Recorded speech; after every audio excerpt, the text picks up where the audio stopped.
All right, doctor, which of these ailments are children most susceptible to?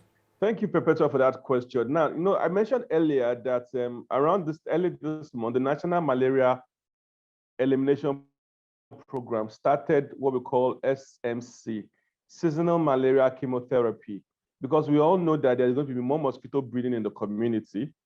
And with more mosquito breeding, there's more mosquito bites and more malaria infection. They've gone around to distribute anti-malaria drugs that are formulated to prevent children from coming down with malaria. Majority of the deaths from malaria actually occur in children. Majority, adults don't die that much from malaria. Majority of the deaths, and we have, in Nigeria, we have about 3 to 5 major childhood killer diseases: malaria, pneumonia, diarrhea, malnutrition. Both malaria and diarrhea, will come up much more during the rainy season. And children are going to be, at the receiving end of this problem. Much more because diarrhea dehydrates and can kill a child within a day. The adults may just grow weak, but a child can start a bout of stooling in the morning, and by evening, is so weak to get up, is practically at the brink of death. Then we know how terrible cholera is. Cholera outbreaks are deadly. Cholera outbreaks are very deadly because people get dehydrated rapidly due to cholera. Children also, get very, very, very rapidly dehydrated. Within 6 hours, a child is stooling and vomiting at the same time, can actually, be at the brink of death from cholera.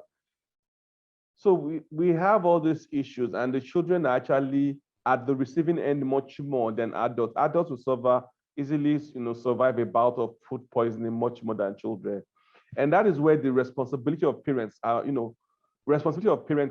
needs to come up to the front much more.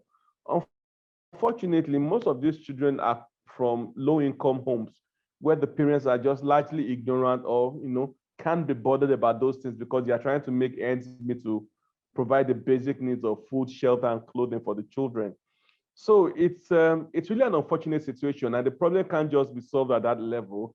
It's about, at the end of the day, we hope that we can have a country where the quality of life for at least the minimum person in the community affords them the basic needs when they are talking about health issues. Right now, people really don't care about health issues that much, especially for the low income, because they are basically trying to survive. And that makes us talking about health, they try to put it on the back burner because, like I said earlier, food, clothing, and shelter seem to be their top priority.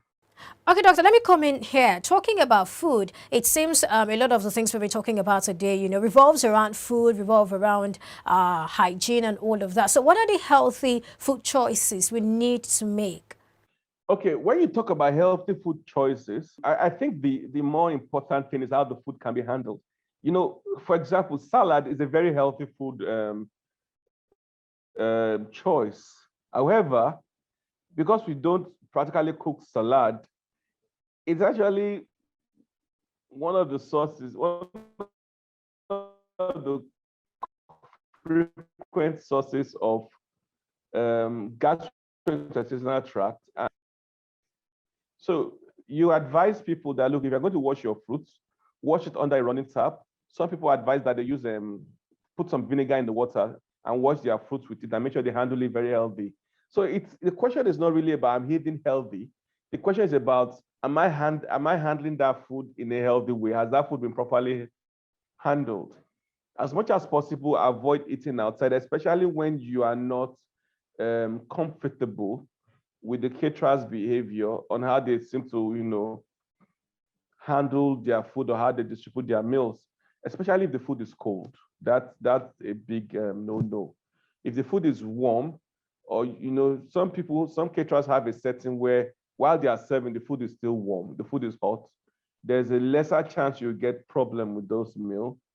But if it's cold, the best is try and warm it over a source of fire rather than a microwave. If all you have is a microwave, then I advise you to make sure you warm it thoroughly and not just briefly, okay? And parents should be more careful how we serve our children. Now, kids being kids, you can't, You can't help the issue all the time. You may serve them healthy food, clean food, well delivered. You took all the precautions, and they'll just go and pick up something from the floor, just pick up something for someone and put in their mouth. So, and that's where the issue of, okay, what happens when you notice that your child is stooling? What do you do when a child is stooling? How do you identify this is just diarrhea? How do you identify this is cholera? How do you manage diarrhea for children? So these are common things parents should also know, that the use of ORS and zinc can be used to manage diarrhea for children. However, when the child is vomiting and stooling at the same time, you need to go to the hospital. You cannot manage that at home anymore. If the child is just stooling, but the child is still, able to take in something without throwing up, well, you can still give ORS, you can still give zinc, you can still tell the child to keep eating, to eat properly. You can rehydrate the child using that method. But the child is stooling and vomiting, and that's why Yoruba call cholera and Ronigbameji, because they are stooling and vomiting at the same time, which is like double loss, which causes dehydration very rapidly, which makes it very deadly. So the ability to identify a problem that you can handle at home, and the one you need to get to the hospital ASAP, so that they can set up an IV line for the child and rehydrate the child on time. Those things are very important. And then for the area of malaria, we still need to find a way by which people should realize that we need to take the battle to the front.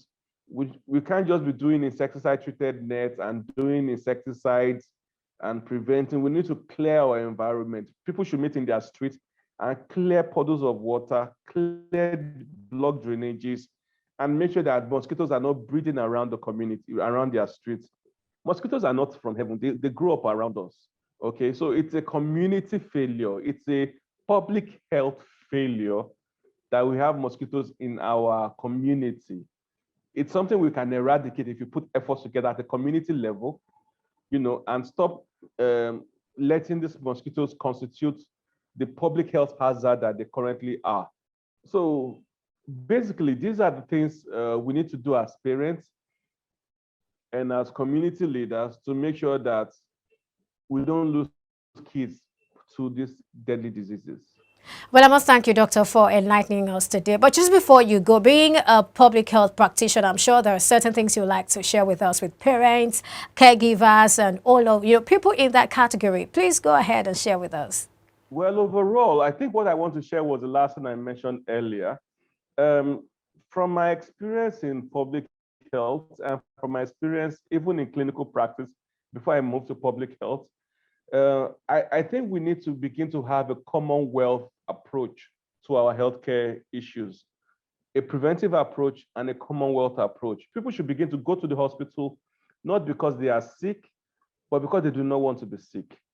People should begin to look at their environment as their own. We have a problem where people see the environment like government property, and they only want to take care of the four corners, the inside of their homes. So you see houses with very terrible refuse disposal dumps in front of their house, and they complain that the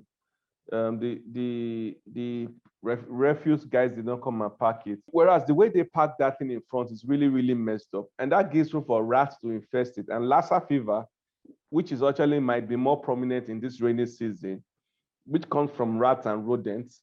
And I think monkeypox actually falls in that category too, becomes much of a problem. So this current rainy season has seen unprecedented floods, not because the rains are much heavier than ever before, but because majorly all the major drains on our roads and streets were blocked. They were not blocked by the government or by miscreants. They were blocked by everyday people. Because as everyday people throw their refuse, you drink pure water in the gutter, you drink a bottle of soft drink in the gutter, you do this thing in the gutter. The drainages are blocked. The water has nowhere to go. Do you understand? So our habits, our behavior as a people in the community, this has primarily this has nothing to do with government. This is just people's primary behavior that, look, I'll throw this thing on the floor and nothing will happen. But this habit comes back to bite us, and it's a deadly thing. We have dirty environment, and it's really, really unhealthy, terribly unhealthy. And I'm working in that aspect where people can actually change their behavior and begin to consider the environment as their home, not just the four corners of their house. The environment is our home. Our drainages need to be taken care. We need to take responsibility for these drainages, take responsibility for our waste disposal, okay? Work together as a community and begin to find solutions to our problems, and not just sit and blame government all the time, 24/7, just blame government. And, work within your sphere of influence and make sure you can actually live a better life for the children. Well, this is a good place to leave it, Doctor. Thank you for sharing your thoughts with us and for, of course, enlightening and educating us on the show today. Thank you. It's a pleasure. It's a pleasure being here with you, Perpetua. Thank you for being a part of the show. I am Perpetua Fasumi Peter. See you some other time. Bye for now.